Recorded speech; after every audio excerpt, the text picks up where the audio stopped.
Hi friends, welcome back to my channel. ఇవాళ అతి కష్టం మీద అయితే పొద్దున్న 5:30కి లేచి బాస్ దర్శనం చేసుకుని వాకింగ్ అయితే స్టార్ట్ చేసాం.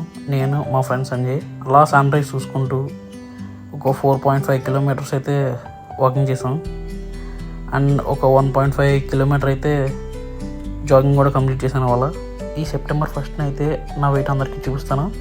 అండ్ సెప్టెంబర్ 30 కల్లా 10 kgs తగ్గుతాయని నేనైతే ఇప్పుడు ఛాలెంజ్ చేస్తున్నాను. అలా జాగింగ్ కంప్లీట్ చేసుకుని మన సూర్యాబాయి ముందు ఈ సీనరీ చూస్తూ కాసేపు అయితే రెస్ట్ తీసుకున్నాను. మీకు నా కంటెంట్ నచ్చినట్టయితే కనుక ప్లీజ్ నాకు సపోర్ట్ చేయండి. ఇంకా ఇంటికి వెళ్ళేసరికి అయితే మా ఫ్రెండ్ అయితే రెడీగా ఉంది మన మీద దొల్లడానికి. దాంతో కూడా కాసేపు ఆడుకుని ఇంట్లోకి వెళ్ళేసరికి మన వెయిట్ లాస్ రెసిపీ అయితే రెడీగా ఉంది. ఇదైతే హోమ్ మేడ్ రెసిపీనే. ఆఫ్టర్నూన్ నుంచి కాసేపు డిమార్ట్కి వెళ్ళాం. అక్కడ మన డైట్కి కావాల్సిన సామాన్లన్నీ కొనుక్కున్నాం. ఈ వైట్ టీషర్ట్ తోడే రేవంత్ తెగ సిగ్గుపడిపోతున్నాడు వీడియో తీస్తుంటే. తర్వాత అందరం కలిసి మటన్ దమ్ బిర్యానీ అయితే వేస్తాం. ఇంకా నైట్ వినాయకుడు ఊరేగింపు అయితే చూసాను. రేపు అంటే సెప్టెంబర్ 1st నుంచి అయితే నా ఛాలెంజ్ స్టార్ట్ చేస్తున్నాను. మీకు ఈ వీడియో నచ్చినట్టయితే లైక్ చేయండి. Stay tuned.